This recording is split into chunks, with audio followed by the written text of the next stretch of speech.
Ce matin, j'aborde un sujet très très sérieux, c'est le grand écart. La souplesse du grand écart, vous la connaissez, ça fait mal hein, quand on n'est pas souple. Eh bien, figurez-vous que c'est la stratégie politique que nous employons pour pouvoir répondre à la catastrophe climatique qui arrive et qui est déjà là aujourd'hui. Oui, alors deux exemples parmi tant d'autres, qu'il y en a beaucoup.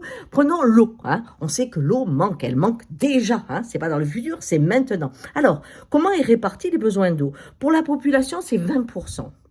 Pour les centrales nucléaires, 34%. Le reste, c'est l'agriculture. Et dans cette agriculture, l'essentiel, c'est les agro-businessmen qui ont besoin de beaucoup d'eau. C'est pour ça que la politique de l'eau, en fonction de la sécheresse, ça donne quoi? Eh bien, on va pénaliser les 20%, c'est-à-dire vous et moi. C'est-à-dire qu'on va payer de plus en plus cher l'eau à mesure qu'on consomme plus. Alors, si vous êtes une famille nombreuse, eh bien, vous allez vraiment être pénalisé parce que c'est calculé pour un couple 2 enfants. Alors, à partir du troisième, l'eau, ça va vous coûter très, très cher. Mais alors, par contre, pour les agro-businessmen, plus ils consomment, moins c'est cher.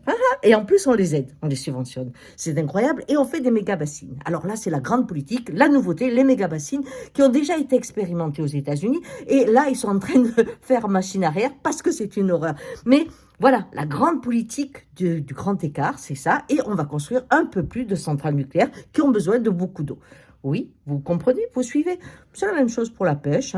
Vous avez des petits pêcheurs à qui on impose des quotas de plus en plus importants, mais on favorise les grands bateaux de 250 mètres qui font quoi? En une journée, ils font la pêche d'une année de 4 ou 5 pêcheurs.